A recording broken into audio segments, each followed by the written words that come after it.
And welcome everybody to Select Start. I'm Dio. And I'm Jay, and Happy New Year! Happy New Year to everybody. After taking what we hope was a well-deserved 2 weeks off, we decided to come back and discuss some of the games of 2016.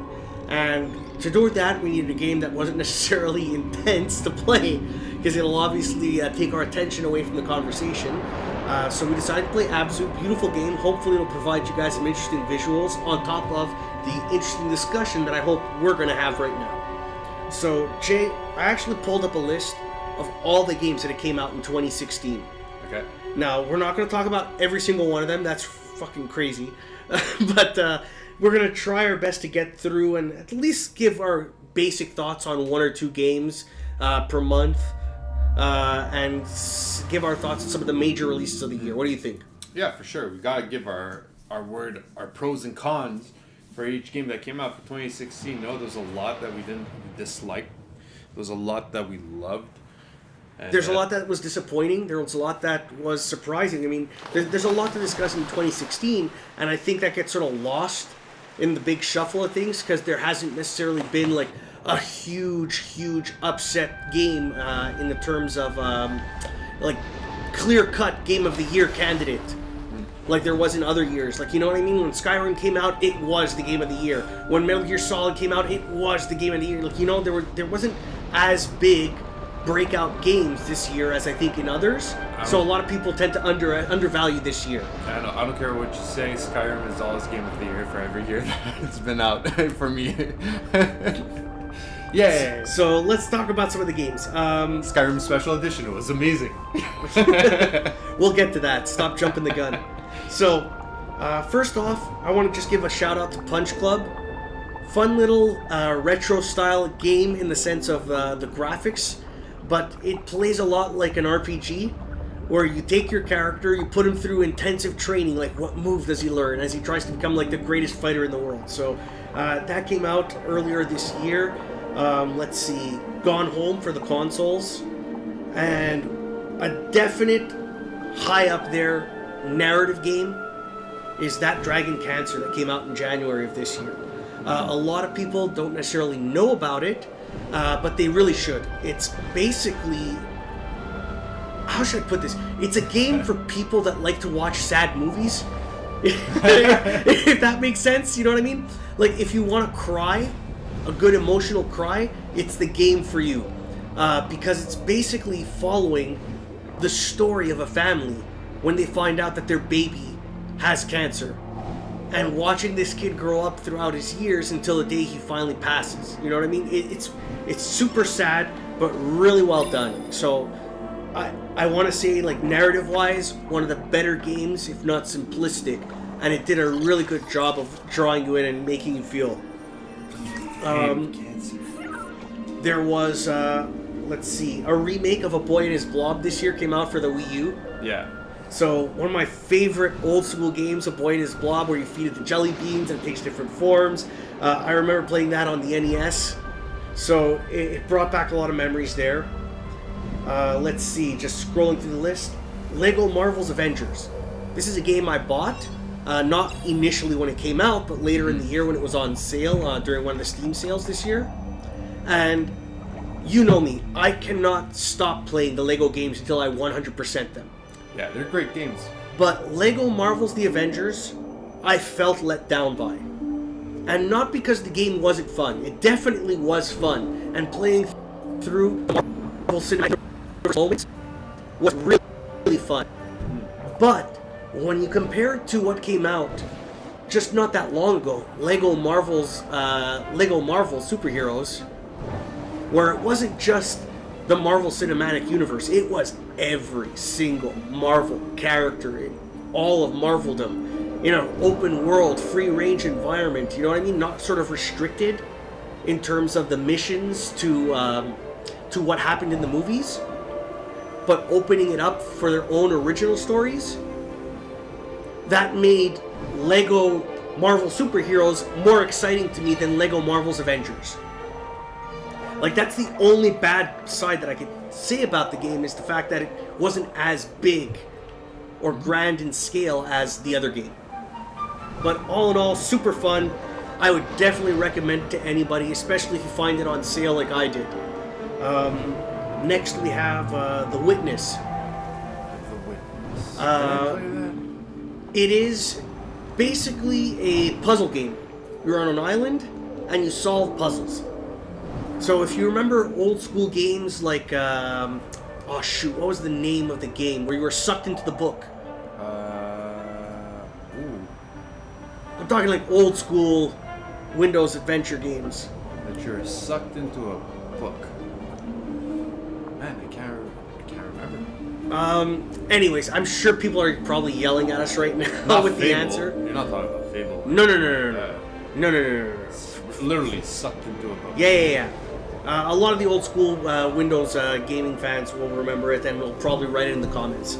But if I remember, I'll talk about it. But The Witness brings me back to that in terms of you're stuck on this island and it's yours to explore. The only thing that's stopping you from opening up more of the island is different puzzles.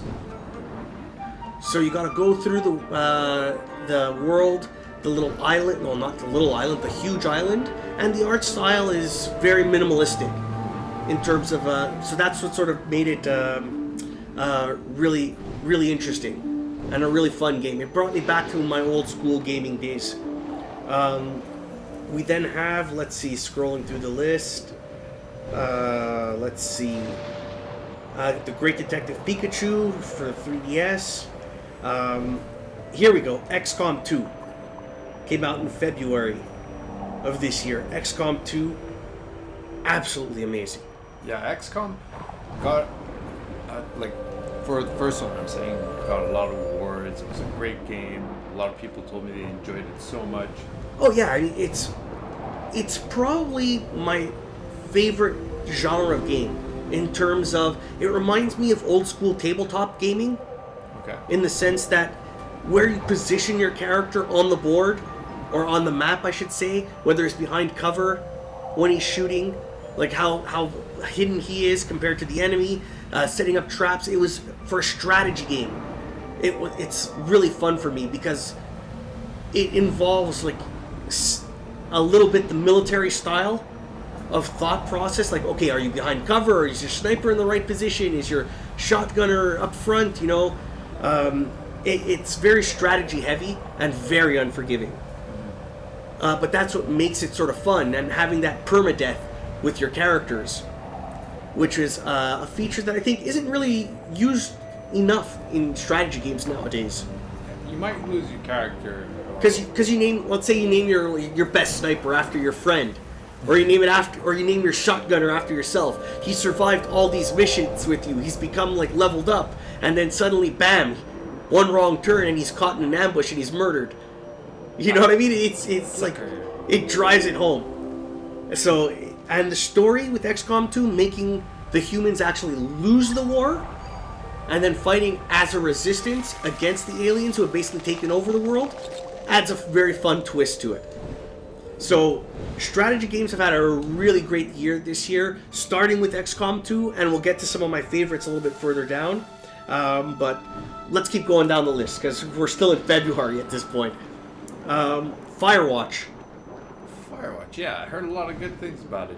You're a fireman or a ranger or something like that. You're basically a ranger, and you go out into the woods. The only interaction you have with other people is through your walkie-talkie and finding clues about what's going on. And I will not ruin the story, because the story's half the fun, let's be honest.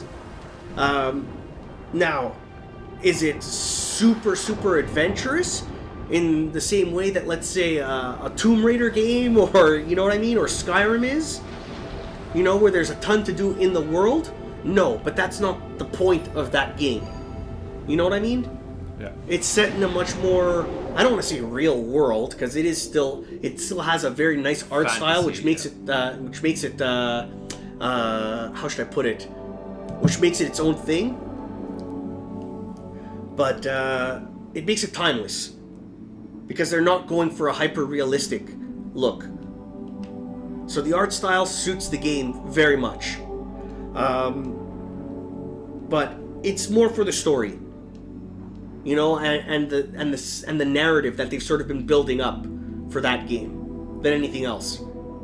And, you know, you could say that it's a walking simulator. I don't necessarily agree with that. It's got a lot more going for it than I think a lot of people give it credit for, but definitely a great game. Let's see here. How about we'll close the conversation off for this episode with this. Street Fighter V came out in February. Now, I know a lot of people, including myself, did not buy Street Fighter V. I feel that Capcom really messed up with this game upon its release.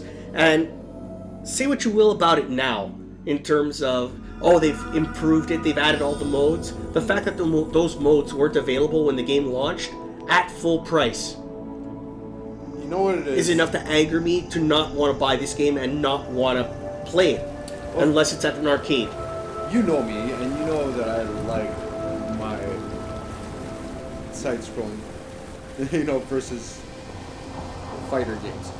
And You're 2D fighters. yeah, my 2D fighters. Not side scroll. Yeah, but I get you. Yeah. I loved Street Fighter. Always loved Street Fighter, and you know what games I play. I play Killer Instinct. I play Justice. I play all these games. You play a lot of fighters. You love them. It's not your favorite genre, but it's a genre that you play very often. You go back to often. And I'll tell you, Street Fighter is one of my favorite storylines. But after Super Street Fighter, everything went to shit. And especially, you know, with Street Fighter V, they made everything so cartoonish. Like random psycho characters. Well, look, that make no sense. Well, here's the thing. They went a different direction than I think you and me would have necessarily liked. In terms of, how should I put this? Because the art style isn't the right choice of words here. But when you think back on Street Fighter 2, and even Street Fighter 3 to a certain degree, Super Street Fighter, the characters weren't as hyper exaggerated as they would be now. Like Zangief, back in Street Fighter 2, was just a really muscly Russian dude. Whereas the art style, art style, wrong choice of words, but the way they sort of hyper how should I put this? Hyper expanded him? You know what I mean? The way they've gone sort of like away from the semi-realistic, plausible, to the more cartoony aspect of it. Yeah, the Wreck-It Ralph version of Zangief. Yeah. That's what it is. And you know what? I get why they went that way. It opens it up for a lot more different types of like characters. But I don't like the new characters, you know what I mean? I don't want a luchador that wants to be in the Street Fighter tournament for cooking reasons. You know what I mean? I don't care about... What was cool to me was Ken and Ryu fighting against Bison, the evil dark powers, you know, and... Yeah, and then you find... which they still have, you know what I mean? Kuma. But I think the hyper-cartoony way that they've gone sort of like drove me away from the series in terms of buying it all the time. Yeah. But the gameplay is what keeps me going back. I cannot play a Mortal Kombat style fighter anymore. When Mortal Kombat went to out, I sort of got it. When Mortal Kombat not controls around the grass. Like I wasn't progressing. For me, that wasn't the greatest fight. ABZÜ. Like that. Mortal Kombat versus he was lots of fun. You know? I was like maybe the last one I played. So there's a lot of good, a lot of bad going for it, but we'll continue on the list next time on Select Start. What do you think? Yeah, sure. Keep watching me swim. ABZÜ.